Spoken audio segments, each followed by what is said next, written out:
ਸਤਿ ਸ਼੍ਰੀ ਅਕਾਲ ਆਦਾ ਸਲਾਮ। ਤੁਸੀਂ ਦੇਖ ਰਹੇ ਹੋ ਅਮੇਜ਼ਿੰਗ ਟੀਵੀ। ਮੈਂ ਤੁਹਾਡਾ ਆਪਣਾ ਵਰਿੰਦਰ ਸਿੰਘ ਦੇਸ਼ ਵਿਦੇਸ਼ ਦੇ ਮੁੱਦੇ ਲੈ ਕੇ ਹਾਜ਼ਰ ਹਾਂ। ਮੈਂ ਤੁਹਾਡਾ ਆਪਣਾ ਵਰਿੰਦਰ ਸਿੰਘ, ਮੇਰੇ ਨਾਲ ਨੇ ਜਸਦੀਪ ਸਿੰਘ ਜੱਸੀ ਜੀ। ਤੁਹਾਡਾ ਬਹੁਤ ਬਹੁਤ ਧੰਨਵਾਦ, ਤੁਸੀਂ ਆਪਣਾ ਕੀਮਤੀ ਟਾਈਮ ਦਿੱਤਾ। ਥੈਂਕ ਯੂ ਵਰਿੰਦਰ ਜੀ, ਤੇ ਅਮੇਜ਼ਿੰਗ ਟੀਵੀ ਵੇਖਣ ਵਾਲਿਆਂ ਨੂੰ ਮੇਰੇ ਵੱਲੋਂ ਸਤਿ ਸ਼੍ਰੀ ਅਕਾਲ। ਗੱਲਬਾਤ ਕਰਦੇ ਹਾਂ ਕਿ ਦੇਸ਼ ਦੀ, ਪਹਿਲਾਂ ਫਿਰ ਵਿਦੇਸ਼ 'ਚ ਵੀ ਆਉਂਦੇ ਹਾਂ। ਦੇਸ਼ ਦੀ ਗੱਲ ਕਰਦੇ ਹਾਂ ਕਿ ਅਕਾਲੀ ਦਲ ਪੱਬਾਂ ਭਾਰ ਹੋਇਆ ਪਿਆ ਬੀਜੇਪੀ ਦੇ ਨਾਲ ਜੁਆਇਨ ਕਰਨ ਵਾਸਤੇ, ਜੁੜਨ ਵਾਸਤੇ। ਸੋਸ਼ਲ ਮੀਡੀਆ ਦੇ ਪੋਲੀਟੀਕਲ ਬੰਦਿਆਂ ਨੇ ਸਟੇਟਮੈਂਟ ਆ ਰਹੀਆਂ, ਕੀ ਕਹੋਗੇ? ਇਹ ਦਰਸਾਉਂਦਾ ਹੈ ਅੱਜ ਕੱਲ੍ਹ ਦੀ ਰਾਜਨੀਤੀ, ਜਿਹੜੇ ਬਿਨ ਪੈਂਦੇ ਦੇ ਲੋਟੇ। ਕੱਲ ਤੱਕ ਜਦੋਂ ਕਿਸਾਨ ਮੁੱਦੇ ਚਲੇ ਤੇ ਇਹਨਾਂ ਨੇ ਬੀਜੇਪੀ ਦੀ ਪੱਤ ਲਾਉਣ 'ਚ ਕੋਈ ਕਮੀ ਨਹੀਂ ਰੱਖੀ, ਔਰ ਹਰ ਵਾਰੀ ਇਹ ਜਿਹੜੇ ਨੇ ਸਿੱਖ ਮੁੱਦਿਆਂ ਦੀ ਗੱਲ ਕਰਦੇ ਨੇ, ਪਰ ਜਦੋਂ ਵੀ ਸਿੱਖ ਮੁੱਦਿਆਂ ਦੀ ਕੋਈ ਗੱਲ ਕਰਨ ਦੇ ਆਉਂਦਾ ਕੋਈ ਟਾਈਮ, ਤੇ ਪਿੱਛੇ ਨੂੰ ਭੱਜ ਜਾਂਦੇ ਨੇ। ਔਰ ਇਹਨਾਂ ਨੇ ਪਿਛਲੇ 2 ਸਾਲ ਤੋਂ, ਜਦੋਂ ਦਾ ਇਹਨਾਂ ਦਾ ਗਠਬੰਧਨ ਟੁੱਟਿਆ ਸੀ 3 ਸਾਲ ਪਹਿਲਾਂ, ਉਸ ਤੋਂ ਲੈ ਕੇ ਹੁਣ ਤੱਕ ਇਹਨਾਂ ਨੇ ਰੋਜ਼ ਹੀ ਇਹਨਾਂ ਦੇ ਬਿਆਨ ਬੀਜੇਪੀ ਦੇ ਖਿਲਾਫ, ਸੈਂਟਰ ਗਵਰਨਮੈਂਟ ਦੇ ਖਿਲਾਫ।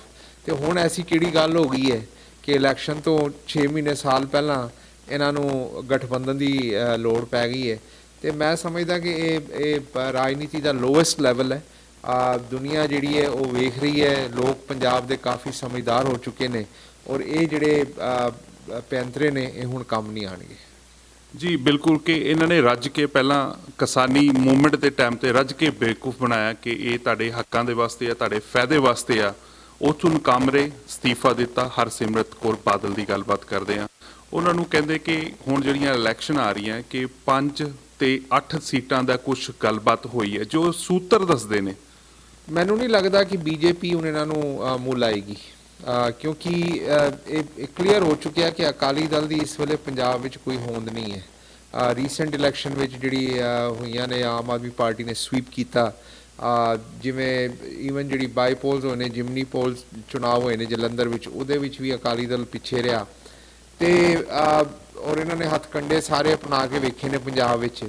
ਪਰ ਮੈਨੂੰ ਨਹੀਂ ਲੱਗਦਾ ਕਿ ਬੀਜੇਪੀ ਹੁਣ ਅਕਾਲੀ ਦਲ ਨੂੰ ਨਾਲ ਲਏਗੀ, ਕਿਉਂਕਿ ਬੀਜੇਪੀ ਨੇ ਜਿੰਨਾ ਵੀ ਸਿੱਖਾਂ ਵਾਸਤੇ ਕਰ ਰਹੀ ਹੈ, ਜਾਂ ਪ੍ਰਧਾਨ ਮੰਤਰੀ ਨਰਿੰਦਰ ਮੋਦੀ ਨੇ ਜੋ ਸਿੱਖਾਂ ਵਾਸਤੇ ਕੀਤਾ ਹੈ, ਉਹ ਹੁਣ ਟਾਈਮ ਆ ਗਿਆ ਕਿ ਬੀਜੇਪੀ ਆਪਣੀ ਕ੍ਰੈਡਿਟ ਲਏ।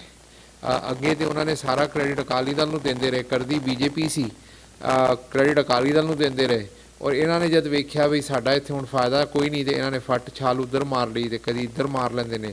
ਤੇ ਮੇਰੇ ਹਿਸਾਬ ਨਾਲ ਇਹ ਗਠਬੰਧਨ ਕੋਸ਼ਿਸ਼ ਅਕਾਲੀ ਦਲ ਕਰ ਰਿਹਾ ਹੈ, ਪਰ BJP will be very careful. ਕਿਉਂਕਿ ਪ੍ਰਕਾਸ਼ ਸਿੰਘ ਬਾਦਲ ਦਾ ਰੁਤਬਾ ਸੀ ਪੋਲੀਟੀਕਲ ਲਾਈਨ ਦੇ ਵਿੱਚ। ਪ੍ਰਕਾਸ਼ ਸਿੰਘ ਬਾਦਲ ਦੇ ਵੇਲੇ ਦੀ ਗੱਲ ਹੋ ਰਿਹਾ, ਉਹਨਾਂ ਦਾ ਰੁਤਬਾ ਸੀ, ਉਹਨਾਂ ਨੇ ਇਸ ਕੌਮ ਵਾਸਤੇ ਵੀ ਕਈ ਕੰਮ ਕੀਤੇ ਨੇ। ਅਸੀਂ ਕਈ ਡਿਬੇਟੇਬਲ ਨੇ, ਪਰ ਹੀ ਵਾਜ਼ ਕੌਮ ਵਾਸਤੇ ਹਮੇਸ਼ਾ ਰਹੇ ਨੇ। ਔਰ ਇੱਕ ਬੀਜੇਪੀ ਨੂੰ ਜਿਹੜੀ ਸੀ, ਉਹਨਾਂ ਨੂੰ ਪ੍ਰਕਾਸ਼ ਸਿੰਘ ਬਾਦਲ ਹੋਰਾਂ ਦੀ ਬਹੁਤ ਰਿਸਪੈਕਟ ਸੀ, ਪਰ ਉਹਨਾਂ ਦੇ ਜਾਣ ਤੋਂ ਬਾਅਦ ਉਹ ਇਕੁਏਸ਼ਨ ਬਿਲਕੁਲ ਨਹੀਂ ਹੈ। ਜਿਵੇਂ ਸ਼ਿਵ ਸੈਨਾ ਦਾ ਜਦ ਤੱਕ ਬਾਲ ਠਾਕਰੇ ਸੀ, ਬੀਜੇਪੀ ਉਹਨਾਂ ਦੇ ਨਾਲ ਰਹੀ। ਇੱਕ ਵਾਰੀ ਬਾਲ ਠਾਕਰੇ ਦੇ ਜਾਣ ਤੋਂ ਬਾਅਦ ਉਹ ਇਕੁਏਸ਼ਨ ਖਤਮ ਹੋ ਗਈ ਹੈ। ਜੀ ਆਉਣ ਵਾਲੇ ਟਾਈਮ ਦੇ ਵਿੱਚ ਅਕਾਲੀ ਦਲ ਪੈਰਾਂ ਤੇ ਖੜ ਪਾਏਗੀ ਕਿ ਜਿਹੜਾ ਉਹ ਵੀ ਜੋ ਬੰਦੇ 2-4 ਹੈਗੇ ਨੇ ਉਹ ਵੀ ਟੁੱਟ ਕੇ ABC ਪਾਰਟੀ ਦੇ ਨਾਲ ਜਾ ਸਕਦੇ ਨੇ? ਦੇਖੋ ਜੀ, ਅਕਾਲੀ ਦਲ ਦੀ ਵੀ ਉਹੀ ਹਾਲਤ ਹੈ ਜੋ ਕਾਂਗਰਸ ਦੀ ਹੈ। ਇਹਨਾਂ ਕੋਲ ਸਿਵਾਏ ਪਰਿਵਾਰਵਾਦ ਤੋਂ ਲੀਡਰਸ਼ਿਪ ਨਹੀਂ ਹੈ। ਜੇ ਅੱਜ ਅਕਾਲੀ ਦਲ ਵਿੱਚ ਅਸੀਂ ਸੁਖਬੀਰ ਸਿੰਘ ਬਾਦਲ ਨੂੰ ਕੱਢ ਦਈਏ ਤੇ ਫਿਰ ਲੀਡਰਸ਼ਿਪ ਕੋਈ ਹੈ ਹੀ ਨਹੀਂ। ਔਰ ਇਹ ਇਸ ਕਰਕੇ ਨਹੀਂ ਹੈ ਕਿਉਂਕਿ ਇਹ ਪਰਿਵਾਰ ਨੇ ਕਿਸੇ ਹੋਰ ਨੂੰ ਲੀਡਰ ਬਣਨ ਹੀ ਨਹੀਂ ਦਿੱਤਾ, ਕਿਸੇ ਨੂੰ ਅੱਗੇ ਆਉਣ ਨਹੀਂ ਦਿੰਦੇ। ਔਰ ਕਾਂਗਰਸ ਵਿੱਚ ਵੀ ਇਹੀ ਹੈ, ਤੁਸੀਂ ਗਾਂਧੀ ਪਰਿਵਾਰ ਨੂੰ ਹਟਾ ਦਿਓ ਤੇ ਪਾਰਟੀ ਹੈ ਹੀ ਨਹੀਂ। ਇੱਕ ਕਿਉਂਕਿ ਸਾਰਾ ਪੈਸਾ ਜਿਹੜਾ ਹੈ ਇਹਨਾਂ ਪਰਿਵਾਰਾਂ ਕੋਲ ਹੈ ਪਾਰਟੀ ਦਾ, ਔਰ ਦੂਜਾ ਲੀਡਰਸ਼ਿਪ ਵਿੱਚ ਕਿਸੇ ਨੂੰ ਆਉਣ ਨਹੀਂ ਦਿੰਦੇ।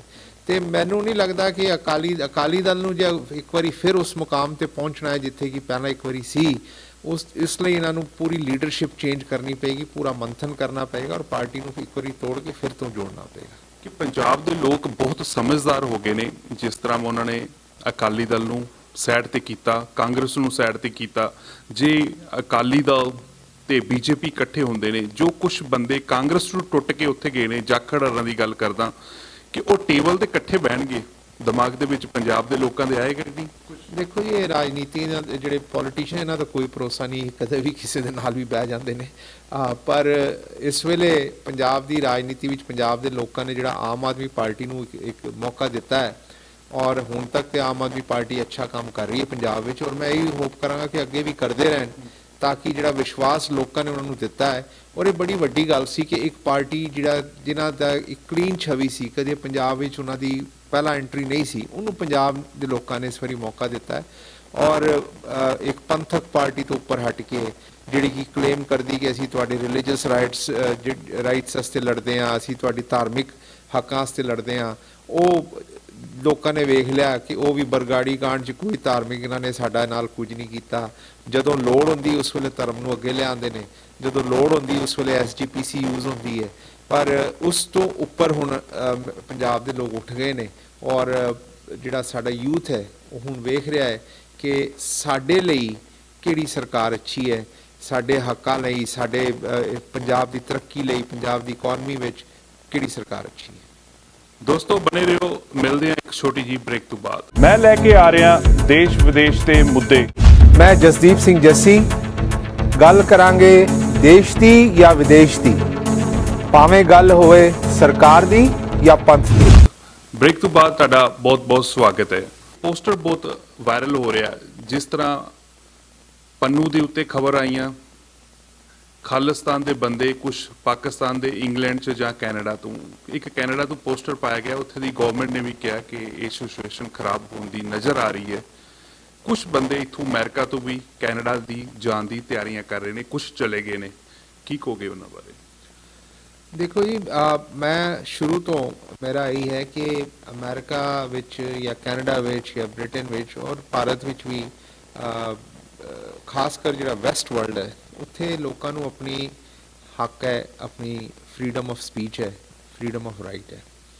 ਔਰ ਖਾਲਿਸਤਾਨ ਦੀ ਗੱਲ ਕਰਨਾ ਜਾਂ ਮੰਗ ਕਰਨਾ ਕਿਸੇ ਦਾ ਅਧਿਕਾਰ, ਪਰਸਨਲ ਅਧਿਕਾਰ ਹੈ ਔਰ ਉਹ ਕਰ ਸਕਦੇ ਨੇ। ਪਰ ਮੈਂ ਅੱਗੇ ਵੀ ਕਹਿ ਚੁੱਕਿਆ ਕਿ ਜਦੋਂ ਤੁਸੀਂ ਉਹ freedom of speech, freedom of right ਨੂੰ ਤੁਸੀਂ ਜਦ ਇੱਕ ਲਾਈਨ ਕ੍ਰਾਸ ਕਰਦੇ ਹੋ ਜਿਹਦੇ ਵਿੱਚ ਕਿ ਤੁਸੀਂ ਵਾਇਲੈਂਟ ਹੁੰਦੇ ਹੋ ਜਾਂ ਜਿਸ ਦੇਸ਼ ਵਿੱਚ ਤੁਸੀਂ ਰਹਿ ਰਹੇ ਹੋ ਉੱਥੇ ਤੇ ਹੁਣ ਲਾਅ ਬ੍ਰੇਕ ਸ਼ੁਰੂ ਕਰ ਦਿੰਦੇ ਹੋ, ਉਹ ਬਹੁਤ ਮਾੜੀ ਗੱਲ ਹੈ ਸਾਡੀ ਕੌਮ ਵਾਸਤੇ। ਕਿਉਂਕਿ ਸਿੱਖੀ ਦੀ ਇੱਕ ਪਹਿਚਾਣ ਹੈ, ਸਿੱਖਾਂ ਨੇ ਅਮਰੀਕਾ ਵਿੱਚ, ਕੈਨੇਡਾ ਵਿੱਚ ਬੜੀ ਮਿਹਨਤ ਕਰਕੇ ਉਸ ਮੁਕਾਮ ਤੇ ਪਹੁੰਚੇ ਹਾਂ ਕਿ ਸਾਡੀ ਇੱਜ਼ਤ ਹੈ।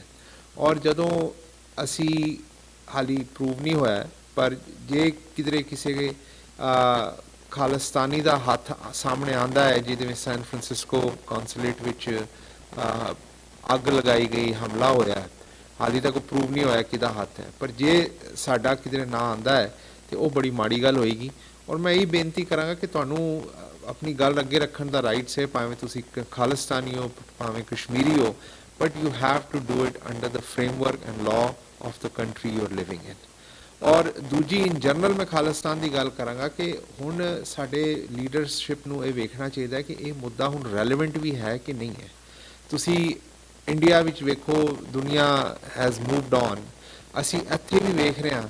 ਮੈਂ ਪਹਿਲਾਂ ਵੀ ਬਿਆਨ ਦਿੱਤੇ ਸੀ ਕਿ ਪ੍ਰਾਈਮ ਮਿਨਿਸਟਰ ਮੋਦੀ ਦੇ ਆਉਣ ਤੋਂ ਪਹਿਲਾਂ ਕਿ ਖਾਲਿਸਤਾਨ ਮੂਵਮੈਂਟ ਜਿਹੜੀ ਹੈ ਕਾਫੀ ਵੀਕ ਹੋ ਚੁੱਕੀ ਹੈ। ਲੋਕਾਂ ਦਾ ਹੁਣ ਇਸ ਵੇਲੇ ਧਿਆਨ ਨਹੀਂ ਹੈ। ਪੀਪਲ ਵਾਂਟ ਕਿ ਪੰਜਾਬ ਤਰੱਕੀ ਵੱਲ ਜਾਏ, ਇਕਨੋਮਿਕ ਡਿਵੈਲਪਮੈਂਟ ਹੋਏ, ਸਾਡੇ ਪੰਜਾਬ ਵਿੱਚ ਸਿੱਖਾਂ ਦੀ ਹੋਰ ਅਸੀਂ ਉਹਨਾਂ ਵਾਸਤੇ ਰਾਈਟਸ ਲਈਏ, ਉਹਨਾਂ ਵਾਸਤੇ ਹੋਰ ਪਾਵਰ ਲਈਏ, ਭਾਰਤ ਵਿੱਚ ਜਿਹੜੇ ਸਿੱਖ ਰਹਿ ਰਹੇ ਨੇ ਉਹਨਾਂ ਵਾਸਤੇ ਹੋਰ ਅਸੀਂ ਕੰਮ ਕਰੀਏ।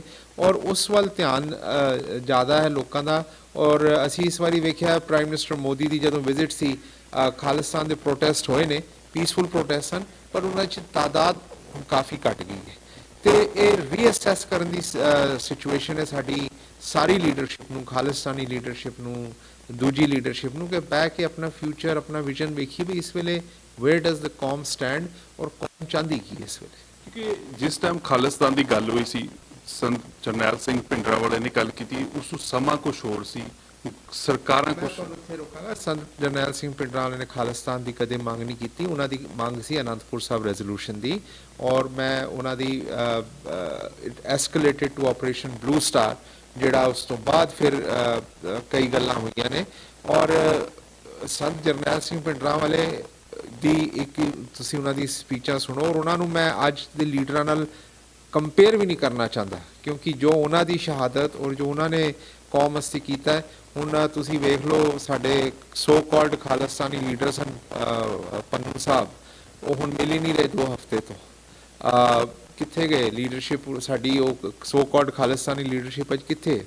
ਸੋ ਮੈਂ ਇਹ ਜਿਹੜੀ ਖਾਲਿਸਤਾਨ ਮੂਵਮੈਂਟ ਸੀ, ਉਹ ਟਾਈਮ ਹੋਰ ਸੀਗਾ, ਅੱਜ ਤੋਂ 35 ਸਾਲ ਪਹਿਲਾਂ ਦੀ ਗੱਲ ਆਪਾਂ ਕਰਨੇ ਆ, ਉਸ ਵੇਲੇ ਵਾਕਈ ਹਾਲਾਤ ਐਸੇ ਸਨ। ਉਸ ਵੇਲੇ ਦੀ ਕਾਂਗਰਸ ਗਵਰਨਮੈਂਟ, ਇੰਦਰਾ ਗਾਂਧੀ ਨੇ ਜੋ ਗਲਤ ਆਪਰੇਸ਼ਨ ਬਲੂ ਸਟਾਰ ਕੀਤੇ, ਸਿੱਖਾਂ ਦੇ ਉੱਪਰ ਜੋ ਤਸ਼ੱਦਦ ਕੀਤੀਆਂ, ਉਹ ਬਿਲਕੁਲ ਗਲਤ ਸੀਗੀਆਂ।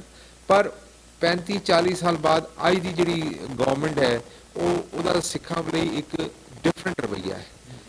ਅਸੀਂ ਸਿਰਫ ਇਹ ਕਹਿਣ ਵਾਸਤੇ ਕਿ ਨਹੀਂ ਜੀ ਇਹ ਨਹੀਂ ਠੀਕ, ਅਸੀਂ ਕਹਿ ਸਕਦੇ ਹਾਂ, ਪਰ ਜੇ ਤੁਸੀਂ ਅਸਲੀਅਤ ਵੇਖੋ ਤੇ ਅੱਜ ਭਾਰਤ ਵਿੱਚ ਸਿੱਖ ਫਿਰ ਸੁਰੱਖਿਅਤ ਹੈ। Modi government, BJP government, Punjab ਵਿੱਚ ਸਾਡੀ ਆਪਣੀਆਂ ਗਵਰਨਮੈਂਟ ਨੇ, ਸਿੱਖ ਚੀਫ ਮਿਨਿਸਟਰ ਨੇ, ਸਿੱਖ ਸਾਰੇ ਅਫਸਰ ਲੱਗੇ ਹੋਏ ਨੇ। ਹੁਣ ਤੁਸੀਂ ਇਹ ਤੇ ਨਹੀਂ ਕਹਿ ਸਕਦੇ ਕਿ ਜਿੰਨੇ ਵੀ ਚੀਫ ਮਿਨਿਸਟਰ ਨੇ ਸਿੱਖ ਨੇ, ਜਾਂ ਜਿੰਨੇ ਵੀ ਪੁਲਿਸ ਅਫਸਰ ਨੇ ਸਿੱਖ ਨੇ, ਇਹ ਸਾਰੇ ਹੀ ਹੁਣ ਗੱਦਾਰ ਹੋ ਗਏ ਨੇ, ਇਹ ਨਹੀਂ ਕਹਿ ਸਕਦੇ ਤੁਸੀਂ। ਅਸੀਂ ਗੱਲਬਾਤ ਕਰਦੇ ਹਾਂ ਕਿ ਵਾਈਟ ਹਾਊਸ ਦੇ ਵਿੱਚ ਕੁਝ ਨਸ਼ੀਲੀ ਪਦਾਰਥ ਮਿਲ ਜਾਣਾ, ਉਹਦੇ ਬਾਰੇ ਕੀ ਕਹੋਗੇ? ਇੱਕ ਬਹੁਤ ਵੱਡਾ ਜਿਹੜਾ ਸੁਰੱਖਿਆ ਦਾ ਜਿਹੜਾ ਜਿਹਨੂੰ ਸਰਕਲ ਕਹਿੰਦੇ ਆ ਅਸੀਂ, ਉਹਦੇ ਵਿੱਚ ਇਦਾਂ ਦੀਆਂ ਚੀਜ਼ਾਂ ਮਿਲਣੀਆਂ ਕਿ ਸਰਕਾਰ ਦੇ ਵਿੱਚ ਤਹਿਮਤ ਜਾਂ ਕੋਈ ਐਲੀਗੇਸ਼ਨ ਲਗਾਉਣ ਦੀ ਕਿਸੇ ਨੇ ਹਿੰਮਤ ਕੀਤੀ ਹੈ ਜਾਂ ਸੋਚਿਆ, ਪਲਾਨਿੰਗ ਕੀਤੀ ਹੈ? ਨਹੀਂ ਜੀ, ਇਹ ਤੇ ਬਾਈਡਨ ਐਡਮਿਨਿਸਟ੍ਰੇਸ਼ਨ ਦੀ ਟੋਟਲ ਫੇਲੀਅਰ ਹੈ। ਇਹ ਪੂਰਾ ਮੁਲਕ ਇੱਕ ਫੇਲ ਹੋ ਚੁੱਕਿਆ ਹੈ। ਤੁਸੀਂ 4 ਜੁਲਾਈ ਹੁਣ ਲੰਘਿਆ, ਤੁਸੀਂ ਉਸ ਵੀਕਐਂਡ ਤੇ ਮਾਸ ਸ਼ੂਟਿੰਗਸ ਔਰ ਕ੍ਰਿਮੀਨਲ ਪੂਰੇ ਅਮਰੀਕਾ ਕੋਸਟ ਟੂ ਕੋਸਟ ਹੋਈਆਂ ਨੇ। ਸਾਡੇ ਬਾਲਟੀਮੋਰ ਵਿੱਚ ਹੀ 6 ਬੰਦੇ ਸ਼ੂਟਿੰਗ ਵਿੱਚ ਮਾਰੇ ਗਏ ਨੇ।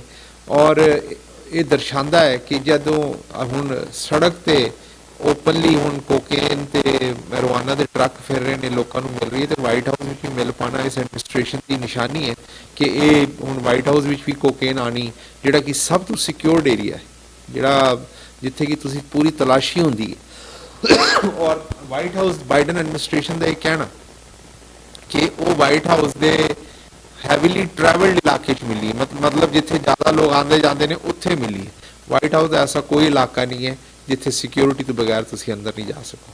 ਜੀ, ਤੁਹਾਨੂੰ ਤੇ ਕਾਫੀ ਵਾਰੀ ਤੁਸੀਂ ਵਾਈਟ ਹਾਊਸ ਦੇ ਅੰਦਰ ਵੀ ਗਏ ਹੋ, ਕਿ ਜਦੋਂ ਤੁਸੀਂ ਜਾਂਦੇ ਹੋ ਸਭ ਤੋਂ ਪਹਿਲਾਂ ਕਿੱਦਾਂ ਤੁਹਾਡੀ ਸਕੈਨਿੰਗ ਤਲਾਸ਼ੀ ਲਿੱਤੀ ਜਾਂਦੀ ਹੈ? ਤੇ ਇੱਕ ਕੋਕੇਨ ਲੈ ਕੇ ਜਾਣਾ, ਉਹ ਵੀ ਇੱਕ ਇਦਾਂ ਦੇ ਏਰੀਆ ਦੇ ਵਿੱਚ ਜਿੱਥੇ ਬਾਈਡਨ ਵਰਗੇ ਬੈਠੇ ਹੋਏ ਨੇ।